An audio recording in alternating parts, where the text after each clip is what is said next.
et un peu surenthousiaste. Et c'était vraiment la période, j'allume les briquets en concert. Et, on va dire ma première expérience scénique, c'est celle-là. J'avais chanté cette chanson au théâtre de Sartrouville et c'était un peu le délire.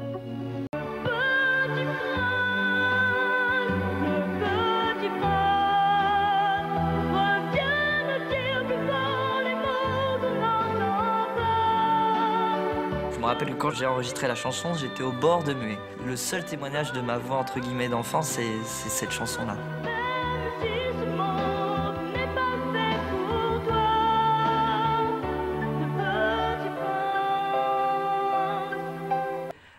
Il y a eu un déblocage vis-à-vis de tous ces complexes qui s'est fait assez vite. Il y a un côté euphorisant aussi dans la voix et que finalement, cette voix-là sonne dans certains endroits du corps, au départ en tout cas, et que voilà, ça me plaisait. Je me sentais en tout cas très, très libre dans cette voix. J'ai dit, moi je veux faire ça. En tout cas, je veux essayer.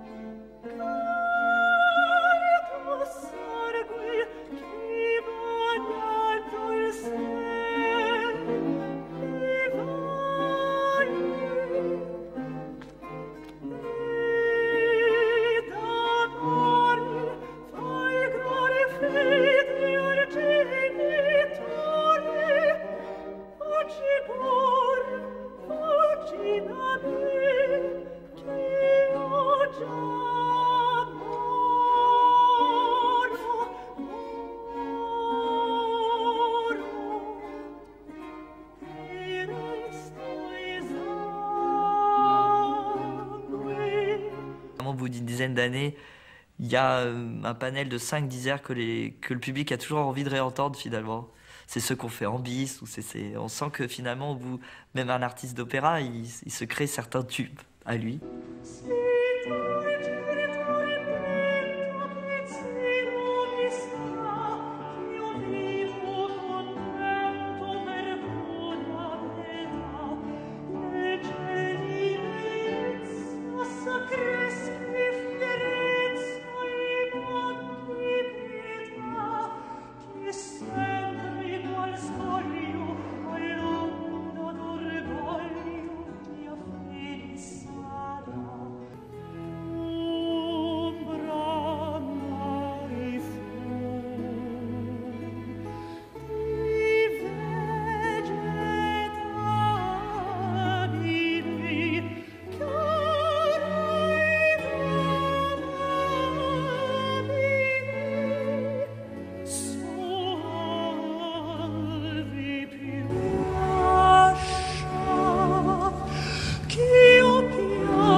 Parce que, évidemment, en tant que contre-ténor, chanteur baroque, il y a des choses sublimes à chanter. Il y avait toujours des œuvres écrites pour lui sur mesure.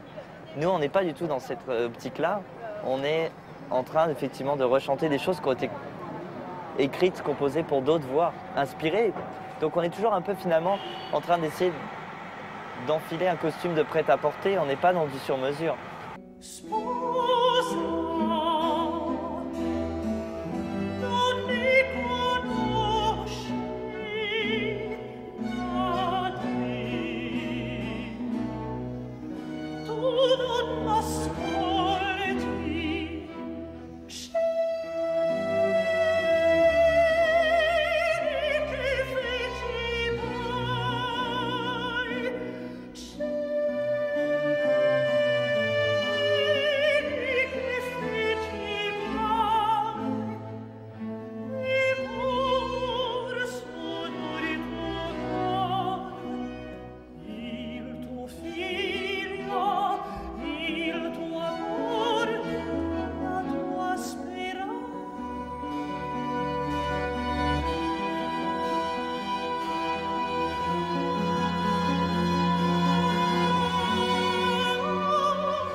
être acteur sur scène, ça me pose un problème parce que moi, je suis musicien à la base et effectivement, je mets toujours un peu de temps à être quelqu'un d'autre finalement, parce que c'est ça qu'on nous demande à l'opéra, c'est prêter notre voix à un personnage, évidemment en donnant une grande partie de sa sensibilité à soi, mais parfois c'est se faire violence aussi et montrer autre chose.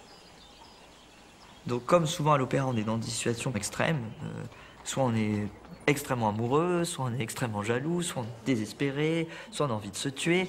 Et cette tension que j'essayais de mettre pour faire le jeu d'acteur, entre guillemets, me mettait un frein à ce que je pouvais exprimer vocalement. Ça bloquait.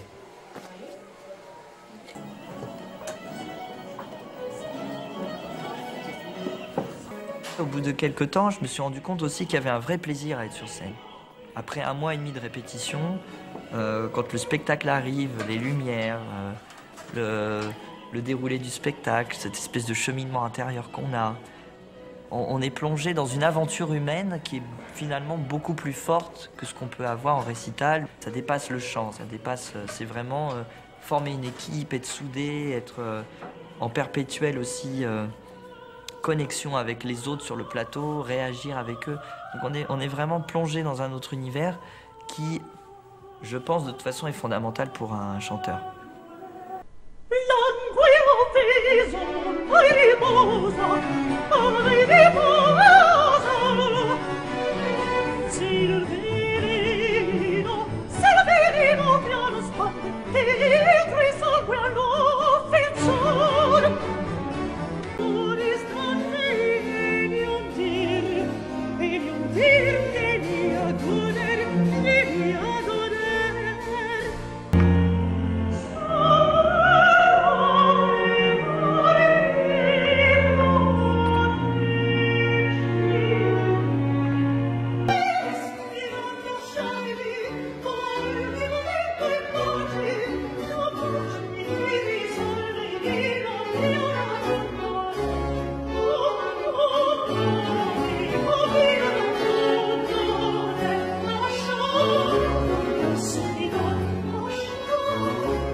On pourrait dire que c'est Vivaldi d'ailleurs qui m'a porté énormément chance.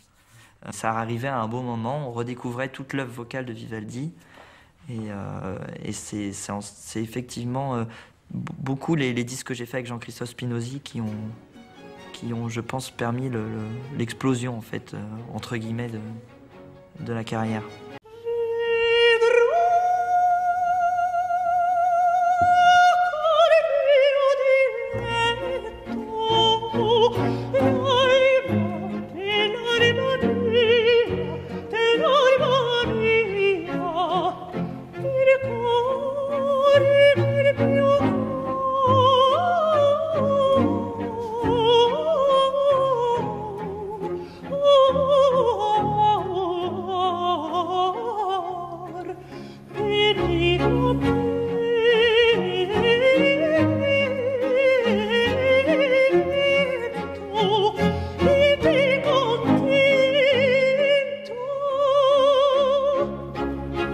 Et c'est Philippe Jaroussky.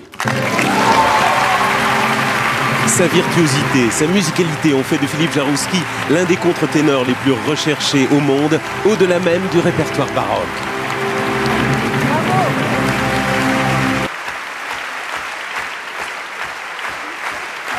Bravo.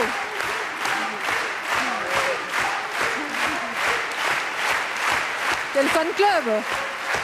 Chanter tout le baroque italien, c'est tout un imaginaire qui se met en route et voilà, j'aime beaucoup cette langue. Après, le petit jardin secret, c'est le français, effectivement, où effectivement, notamment dans le répertoire de mélodie, j'ai l'impression de donner quelque chose de peut-être parfois un petit peu plus personnel et avec moins de distance.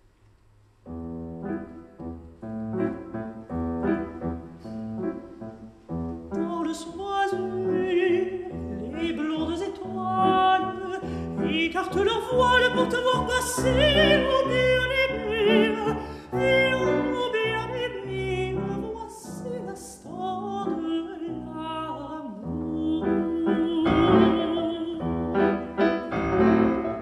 J'ai vu s'entrouvrir ton rideau de gaze, tu m'entends cruel et tu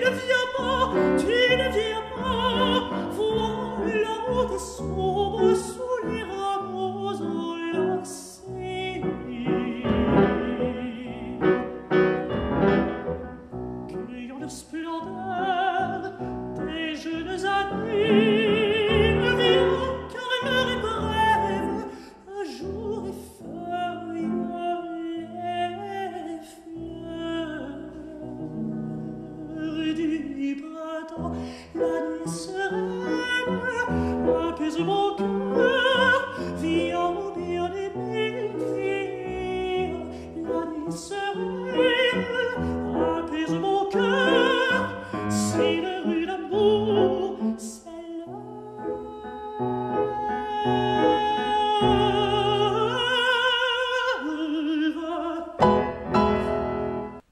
Et je pense que dans cette voix-là, elle me convient aussi parce que finalement, je retrouve ça. Je joue avec ça dans une forme de clair-obscur permanent qui est intéressante parce que j'aime pas les choses trop manichéennes.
Tu étais si jolie.